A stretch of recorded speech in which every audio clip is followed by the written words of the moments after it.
Bapak, terima kasih buat pagi hari yang indah ini ya Tuhan. Kami bersama-sama mengutamakan Tuhan terlebih dahulu. Karena kami sangat percaya Tuhan, ketika Engkau sudah izinkan kami ada di tanah perjanjian ya Bapak, Tuhan akan menuntun kami kepada berkat demi berkat dan kelimpahan demi kelimpahan.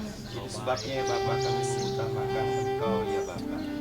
Bapak, pagi hari ini kami akan bersama-sama ya Bapak memuji dan menyembah-Mu ya Tuhan. Kami akan bersama-sama juga mendengarkan sebagian daripada firman. Terima kasih Bapak, dalam nama Tuhan Yesus. Amin. Nah, berbeda ketika kita ada di Eropa, ada di Asia Pasifik ya, mungkin di Jepang, di Cina, di Korea, kita hanya menikmati fasilitas yang disediakan oleh Allah. Tapi ketika kita ada di Holy Land ini, ada sesuatu yang kita akan alami dan kita akan nikmati bersama-sama. Di dalam Mazmur 122 ayat 6 dan ayat yang ke-7 saya bacakan. Mazmur 122 ayat 6 dan ayatnya yang ke-7. Ya, mari kita akan membaca kalau begitu bersama-sama. 2, 3. Berdoalah untuk kesejahteraan Yerusalem. Biarlah orang-orang yang mencintaimu mendapat sentosa. Biarlah kesejahteraan ada di lingkungan tembokmu dan sentosa di dalam puri. Nah, firman Tuhan ini bagi saya adalah sebuah rema. Ya, kita kenal bahwa firman Tuhan itu ada logos dan firman Tuhan itu ada rema. Logos artinya firman yang tertulis yang seringkali kita baca setiap hari. Tetapi rema, ketika kita melakukannya, kita mendapatkan berkat daripada firman Tuhan. Dan kita senantiasa berpikiran kalau bisa firman Tuhan ini jadi rema, bukan hanya sekedar logos yang hanya kita pengetahuan kita bertambah, tetapi kita tidak mengalami mujizat-mujizat yang Yesus lakukan di dalam kehidupan. Nah, itu sebabnya tujuan yang pertama kita ada di Holy Land ini dan Israel, berdoalah untuk kesejahteraan Yerusalem. Dampaknya adalah biarlah orang-orang yang berdoa tadi, ya, orang-orang yang mencintaimu itu mendapatkan sentosa. Saudara, bukankah semua manusia mencari yang namanya sentosa? Amin. Tetapi tidak semua manusia bisa berjumpa dengan sentosa. Fakta membuktikan banyak orang kaya, punya uang, punya harta, tapi tidak punya sentosa. Hidupnya berantakan mereka. Tapi ini yang dikejar-kejar oleh banyak orang tentang sentosa. Biarlah kesejahteraan ada di lingkungan tembokmu dan sentosa di dalam purimu. Poin yang kedua, kesejahteraan ada di dalam lingkungan tembokmu. Jadi tembok ini kan berbicara tentang batas, tentang keamanan yang ada di wilayah kita. Nah, bukankah setiap orang juga mencari yang namanya area restricted untuk dirinya sendiri, keamanan? Kalau kita mau jujur akui, kita upah seorang bodyguard ataupun satpam ataupun polisi yang untuk menjaga keamanan kita, hati kita juga tetap tidak merasa tidak aman. Tapi ketika Tuhan Yesus yang menjaga kita, maka kita akan mendapatkan sejahtera itu sendiri. Nah, sejahtera itu bukan sekedar daripada aman, tetapi lebih daripada aman. Amannya kita terima, keberkatan kita terima, kelimpahannya kita terima, sukacitanya kita terima, kebahagiaannya kita terima. Bukankah itu semua dicari-cari oleh banyak manusia? Nah, Bapak Ibu yang dikasihi Tuhan, saya mendapatkan berkat ini luar biasa, sehingga setiap kali yang saya ajak ke tempat ini bersama-sama dengan saya, teman-teman saya di tempat lain, saya selalu sharingkan ini. Kenapa? Saya rindu membagi apa yang saya peroleh, itu semua mengalami yang sama. Dan termasuk juga saudara-saudara yang baru pertama kali ke tempat ini, saya merindukan kita semua mengalami yang namanya sentosa dan juga yang mengalami sejahtera. Amin. Nah, itu sebabnya tujuan kita yang pertama yaitu kita berdoa. Nah, berdoa tentang apa? Berdoa tentang Yerusalem dan Israel. Nanti pada waktu kita akan memasuki Yerusalem, kita akan berdoa dengan menyanyikan lagu doa buat damai. Mungkin Bapak Ibu sudah pernah mendengar, nanti kita akan bersama-sama doa buat damai di Yerusalem. Nah, kenapa perlu kita berdoa seperti itu? Sampai hari ini Yerusalem itu kota damai. Pertama karena Tuhan Yesus yang menjaga, dan kedua karena kita yang terus-menerus berdoa. Nah, Bapak Ibu, untuk sebagai informasi saja, Israel itu adalah pusat politik dunia. Jadi apapun yang terjadi gejolak di Israel itu mempengaruhi kita yang ada di Indonesia, yang ada di seluruh dunia. Amin. Nah, itu sebabnya ketika Yerusalem ini damai, maka kita pun juga menikmati damai. Kalau kita bertanya kepada ahli-ahli politik, di mana sebenarnya pusat politiknya, adalah di Israel. Nah, Bapak Ibu, kita berdoa tentang Yerusalem dan Israel. Tapi yang kedua, apa yang kita lakukan di Holy Land ini adalah menyembah di Yerusalem. Kenapa kita harus menyembah Tuhan Yesus di Yerusalem? Di Indonesia kan bisa kita menyembah Tuhan. Di Pekanbaru kan bisa menyembah Yesus. Di Selat Panjang bisa menyembah Yesus. Karena pusat sejarahnya Yesus itu, maaf, bukan di Pekanbaru, bukan juga di Kalimantan, bukan juga di Indonesia, tapi pusat sejarahnya ada di Israel, di tanah perjanjian. Nah, itu sebabnya kita menyembah Yesus di Yerusalem, karena tubuh kita, jiwa kita, roh kita saat ini ada di Holy Land. Ya, sebentar lagi kita akan ke sana setelah check out dari hotel ini. Nah, itu sebabnya pada waktu memasuki Yerusalem, kita akan bersama-sama menyembah Dia melalui lirik lagu Oh Yerusalem, kota mulia. Biasanya lagu itu kita naikkan kalau kita mengantarkan ya peristirahatan yang terakhir buat saudara-saudara kita. Tapi kali ini kita menaikkan bukan untuk mengantarkan yang terakhir, tapi mengawali yang pertama. Amin. Karena ini pertama, nanti Bapak Ibu kedua, ketiga akan Amin. mempunyai kerinduan yang luar biasa. Amin. Seperti yang saya alami itu. Amin. Dan bukan hanya kerinduan, sekaligus Tuhan kasih bekalnya. Amin. Kasih segala sesuatunya yang luar biasa. Nah, yang pertama kali kita berdoa. Nah, kemudian tujuan yang kedua adalah untuk napak tilas. Kenapa harus napak tilas istilahnya? Kenapa sih kok tidak tur gitu ya? Tur dengan napak tilas berbeda. Kalau tur, hanya menikmati pemandangan-pemandangan, habis itu pulang kita capek. Tapi napak tilas, yang pertama kali itu menyembah kepada Tuhan.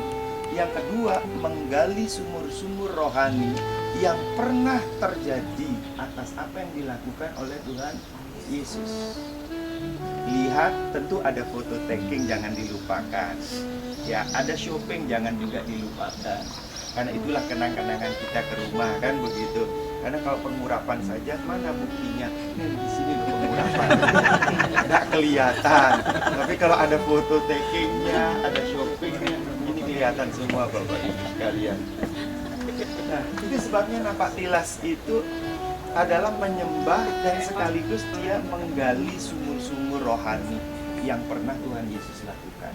Dan kalau kita mau jujur membaca isi Alkitab, khususnya Perjanjian Baru, seluruh peristiwa yang Tuhan Yesus kerjakan di muka bumi adalah miracle, mujizat.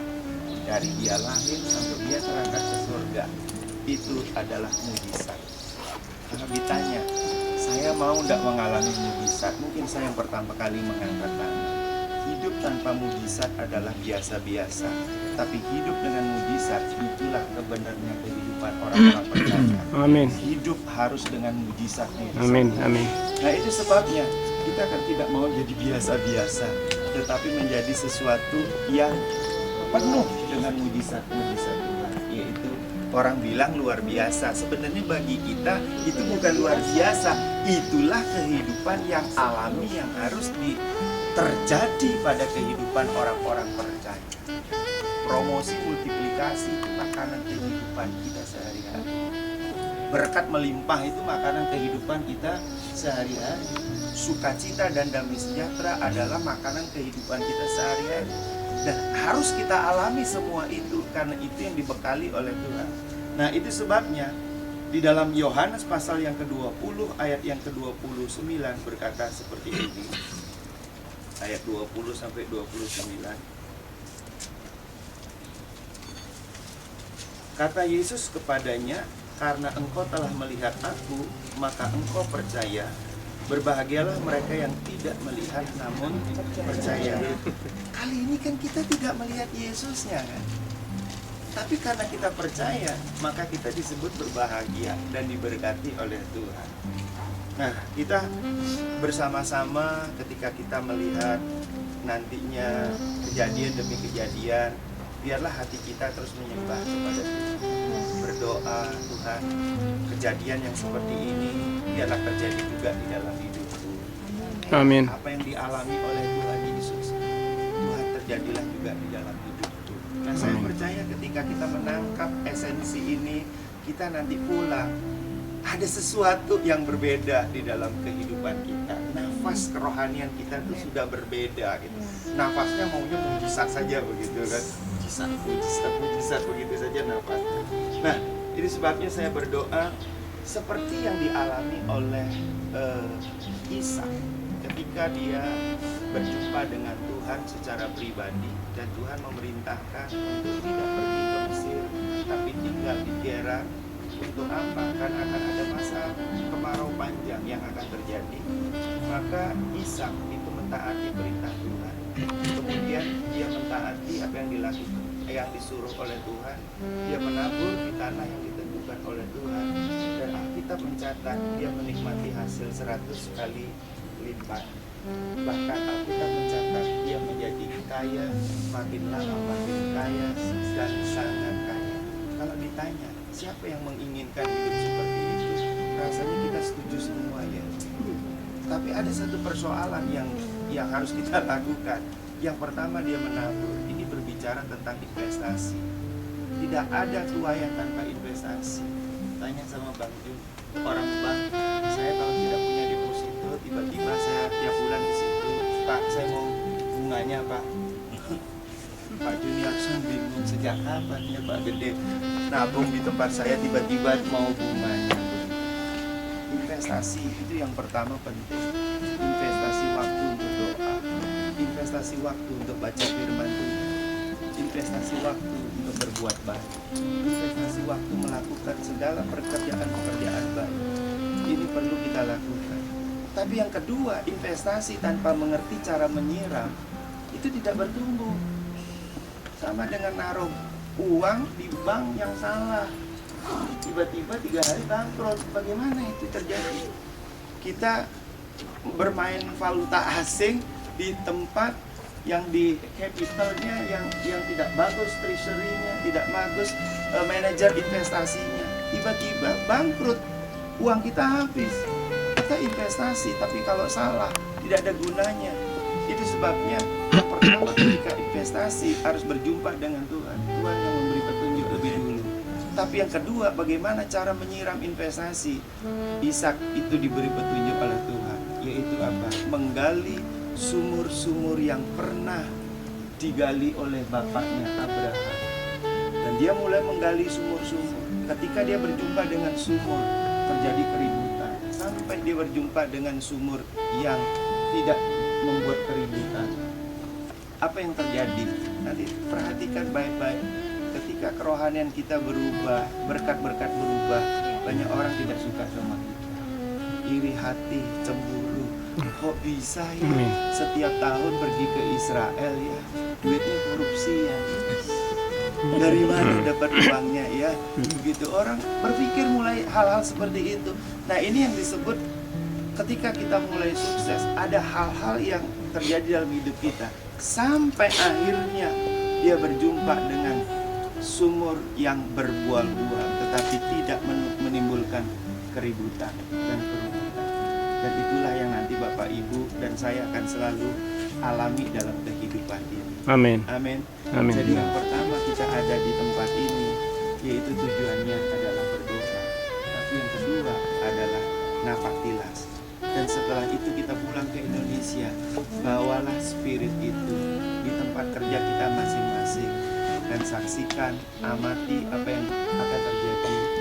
Berkati Tuhan. Mari kita akan berdoa. Dan setelah itu saya akan berdoa untuk firman Tuhan. Dan setelah itu kita akan berdoa untuk perjalanan kita selanjutnya, kesehatan kita semuanya, kemudian untuk tour leader, untuk tour lokal kita di tempat ini, dan seluruh kita anggota. Saya mohon kepada Pak Ratunggi yang mendoakan itu nanti.